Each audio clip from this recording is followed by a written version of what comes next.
Hello दोस्तों, कभी गौर से सोचा है जब आसमान काला पड़ जाता है, जब बिजली कड़कती है और हवाएं इतनी तेज होती हैं कि बड़े बड़े दरख्त उखड़ जाते हैं, तब क्या होता है?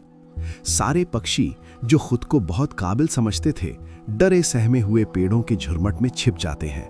वे अपनी जान बचाने की भीख मांगते हैं। लेकिन उसी खौफनाक मंजर के बीच एक परिंदा ऐसा होता है जो बादलों की गर्जना से डरता नहीं, बल्कि उसे एक इनविटेशन, आमंत्रण की तरह लेता है। वो अपने पंख फैलाता है, अपनी नजरें सूरज की ओर करता है और उस तूफान की लहरों पर सवार होकर बादलों के भी ऊपर निकल जाता है। वहां जहां सिर्फ सन्नाटा है, रोशनी है और जीत का सुकून है, वो है ईगल यानी बाज। पर रुकिए, आज मैं आपको किसी पक्षी का जीवन परिचय देने नहीं आया हूं। आज बुक एज पर हम बात करेंगे उस आग की, उस जिद की और उस ईगल माइंडसेट की जिसने सदियों से हारते हुए इंसानों को लेजेंड्स बनाया है। क्या आपकी जिंदगी में कभी ऐसा दौर आया है जब आपको लगा हो कि सब खत्म हो गया हो, जब आपके अपनों ने आप पर हंसना शुरू कर दिया हो, जब आईने में खड़ा शख्स भी खुद से नजरें चुराने लगा हो? अगर हाँ, तो आज की ये 90 मिनट की यात्रा आपकी रूह को झंझोड़ देगी। ये सिर्फ एक कहानी नहीं है, ये आपके पुनर्जन्म का ब्लूप्रिंट है। अध्याय 1, तूफान रुकावट नहीं, सीढ़ी है। लोग अक्सर पूछते हैं, मेरे साथ ही बुरा क्यों होता है? बाज कभी ये सवाल नहीं पूछता। बाज जानता है कि बिना टर्बुलेंस के ऊंचाई नहीं मिलती। इमेजिन कीजिए, आप एक ऐसी सड़क पर चल रहे हैं जो बिल्कुल समतल है। क्या आपको कभी अपनी ताकत का पता चलेगा? कभी नहीं। ताकत का पता तब चलता है जब ढलान हो, जब रास्ता पथरीला हो। ईगल माइंडसेट हमें सिखाता है कि कंफर्ट जोन वो खूबसूरत जगह है जहां कुछ भी पैदा नहीं होता। हमारी सबसे बड़ी समस्या क्या है? हम तूफान से भागते हैं, हम फेलियर से डरते हैं, हम चाहते हैं कि सब कुछ आसानी से मिल जाए। लेकिन बाज बादलों के आने का इंतजार करता है। उसे पता है कि जितनी तेज हवा होगी, उसकी उड़ान उतनी ही ऊंची होगी। सीख, अपनी तकलीफों को दोष देना बंद कीजिए। वो आपको तोड़ने नहीं, आपको तराशने आई हैं। जिस दिन आपने अपनी मुश्किलों को अपॉर्चुनिटी कहना शुरू कर दिया, समझ लेना कि आपके अंदर का बाज जाग चुका है। अध्याय 2, विजन की शक्ति, द पावर ऑफ क्लैरिटी। एक बाज की नजर मीलों दूर से अपने शिकार को देख लेती है, चाहे बीच में पहाड़ आ जाए, चाहे कोहरा छा जाए, लेकिन उसकी नजर अपने लक्ष्य से कभी नहीं डगमगाती। आज के दौर में हम इंसानों के पास सब कुछ है, बस विजन की कमी है। हम सुबह उठते हैं, मोबाइल उठाते हैं, दूसरों की जिंदगी देखते हैं और खुद को छोटा महसूस करने लगते हैं। हमारा फोकस बिखरा हुआ है। हम 10 नावों पर पैर रखते हैं और फिर शिकायत करते हैं कि हम डूब क्यों रहे हैं। ईगल माइंडसेट कहता है, एलिमिनेट द नॉइज, शोर को खत्म करो। अगर आपको अपना गोल साफ नहीं दिख रहा तो आपकी मेहनत बेकार है। एक छोटी कहानी सुनिए। एक मूर्तिकार से किसी ने पूछा कि आप इतनी सुंदर मूर्ति कैसे बना लेते हैं? उसने कहा, मूर्ति तो पत्थर के अंदर पहले से ही थी, मैंने तो बस उस फालतू के पत्थर को हटा दिया जिसकी जरूरत नहीं थी। आपकी सफलता भी आपके अंदर ही है। बस वो फालतू की आदतें, वो फालतू के लोग और वो फालतू के डर हटा दीजिए जो आपकी नजर को धुंधला कर रहे हैं। अध्याय 3, अकेलेपन का गौरव, द सोल ऑफ लाइट।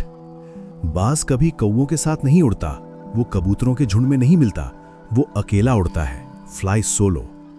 आज समाज में अकेलापन एक गाली बन गया है। लोग डरते हैं कि अगर उनके साथ कोई नहीं होगा तो वो क्या करेंगे। लेकिन सच तो ये है कि भीड़ आपको हौसला दे सकती है, पर हुनर नहीं। हुनर अकेलेपन की भट्टी में ही तप कर निकलता है। जब आप कुछ बड़ा करने की सोचेंगे तो आपके दोस्त आपका साथ छोड़ेंगे, आपके रिश्तेदार आप पर शक करेंगे। उस वक्त घबराना मत। याद रखना, बाज हमेशा अकेला उड़ता है। अकेले उड़ने का मतलब ये नहीं कि आप अहंकारी हो जाएं। इसका मतलब ये है कि आप अपनी मंजिल के लिए इतने सीरियस हैं कि आप गलत संगत में अपना वक्त बर्बाद नहीं करना चाहते। अध्याय 4, दर्दनाक पुनर्जन्म, द पेन ऑफ ट्रांसफॉर्मेशन। ये इस महागाथा का सबसे महत्वपूर्ण हिस्सा है। जब बाज 40 साल का होता है तो उसकी जिंदगी में एक ऐसा समय आता है जब उसकी चोंच मुड़ जाती है, उसके नाखून इतने लंबे और लचीले हो जाते हैं कि वो शिकार नहीं कर पाता, उसके पंख इतने भारी हो जाते हैं कि वो उड़ नहीं पाता। अब उसके पास दो रास्ते होते हैं, या तो वो भूख से तड़प तड़प कर मर जाए या फिर एक ऐसी प्रक्रिया से गुजरे जो मौत से भी बदतर है। वो बाज पहाड़ों की सबसे ऊंची चोटी पर जाता है। वहां वो अपनी मुड़ी हुई चोंच को पत्थरों पर दे देकर मारता है, तब तक जब तक कि वो जड़ से उखड़ ना जाए। सोचिए वो कितना दर्दनाक होता होगा। जब नई चोंच आती है तो वो उस चोंच से अपने एक एक नाखून को खींचकर निकाल देता है और अंत में वो अपने भारी हो चुके पंखों को भी नोच डालता है। महीनों तक वो लहूलुहान अवस्था में उसी गुफा में पड़ा रहता है, लेकिन 5 महीने के इस नर्क जैसी तकलीफ के बाद उसे मिलता है एक नया जीवन, अगले 30 साल की एक शानदार उड़ान। मेरे दोस्त, क्या आप तैयार हो अपने पुराने सेल्फ को मारने के लिए? क्या आप तैयार हो उन आदतों को उखाड़ फेंकने के लिए जो आपको भारी बना रही हैं? बदलाव दर्दनाक होता है, लेकिन बिना मरे स्वर्ग नहीं मिलता। अगर आप वही बने रहेंगे जो आप आज हैं, तो आपको वही मिलेगा जो आज तक मिलता आया है। अध्याय 5, शिकार में सटीकता, प्रिसिजन एंड स्ट्रैटेजी। बाज सिर्फ ताकतवर नहीं होता, वो एक महान रणनीतिकार यानी स्ट्रैटेजिस्ट भी होता है। वो घंटों तक ऊपर उड़कर सिर्फ ऑब्जर्व करता है। वो अपनी एनर्जी फालतू की चीजों पर वेस्ट नहीं करता। हम क्या करते हैं? हम बिजी रहने को प्रोडक्टिव होना मान लेते हैं। हम सारा दिन भागते हैं, पर शाम को पता चलता है कि हाथ कुछ नहीं लगा। ईगल माइंडसेट कहता है, don't just work hard, work with precision. अपना वार तब करो जब आप 100% श्योर हो। अपनी स्किल को इतना शार्प करो कि जब आप मैदान में उतरो तो जीत आपकी नियति बन जाए। अध्याय 6, डर से ऊपर उठना, फेथ ओवर फियर। डर सबको लगता है, बाज को भी लगता होगा जब वो पहली बार घोंसले से नीचे गिरता है। लेकिन बाज का भरोसा अपनी टहनियों पर नहीं, अपने पंखों पर होता है। आप किस पर भरोसा कर रहे हैं? अपनी नौकरी पर, अपनी सरकार पर, अपनी किस्मत पर? अगर बाज की तरह जीना है तो भरोसा खुद पर करना सीखो। जिस दिन आपको यह समझ आ गया कि आपकी लाइफ की रिस्पॉन्सिबिलिटी सिर्फ और सिर्फ आपकी है, उस दिन से आपका डर खत्म हो जाएगा। 10 मिनट की ये चर्चा शायद खत्म हो जाए, लेकिन आपके अंदर की आग खत्म नहीं होनी चाहिए।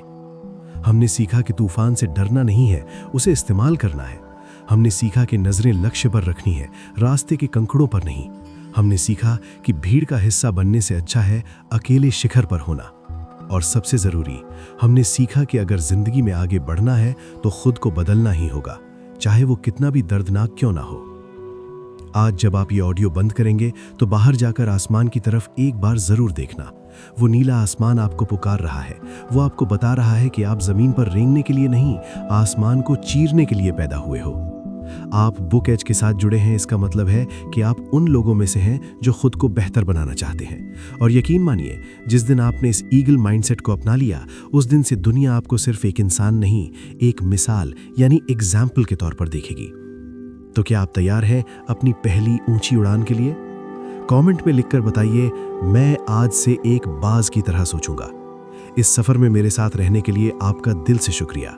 खुश रहिए, मेहनत कीजिए और उड़ते रहिए, क्योंकि आसमान की कोई सीमा नहीं होती। धन्यवाद।